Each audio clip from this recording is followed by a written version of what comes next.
Dunia se pi do hile ko hile SBI ATM card nei lo unwa hile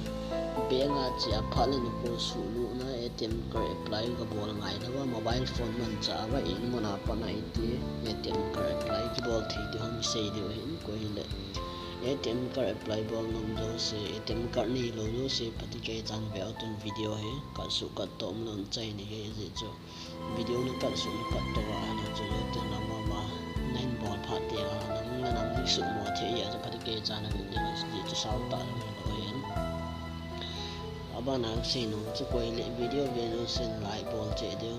share bol do subscribe bol che de ga ki te mo he mo sa pe na Google na lu nan dan Google na lu te nga na chun onlinesbi.com chun pe na ma sa pe State Bank of India che ban tia lo in na bol di lo ina na lu te ban tia na continue to login username password hin lo in ki bol do te te na maintain no achung la 3 line thum hi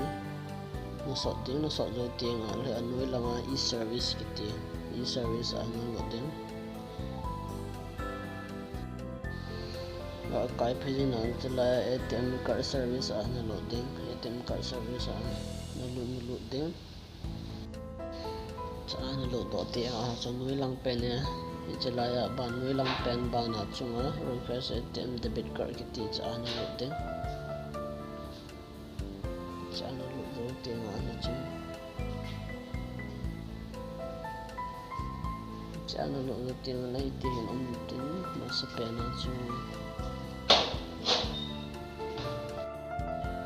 chỉ là nó sẽ bèn ông chỉ lấy tiền nó bỏ đến chỉ lấy tiền là hết để chỉ số đến bạn này card category ấy debit card nó bị đến tiền là hết card nó card cho coi mình là tham đó họ sẽ chỉ lấy card mình ý mà đi mình chỉ coi thế nó nộp lệ nó nào mình chỉ coi thế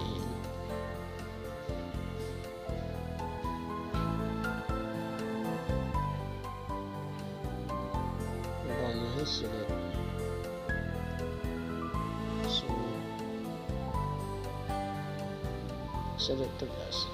select type of the card tiki ano lo din sila hai SBI Global International Debit Card hin Mastercard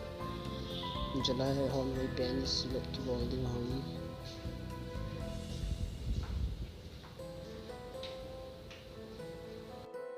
video hitin hon anu lang pen ha thum classic ho thum se i hon di pen ki select du hin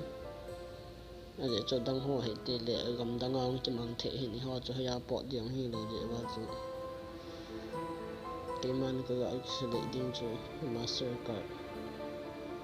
chỉ cái xử lý cái thứ để ngang cho lại tìm bol đến và nó chỗ submit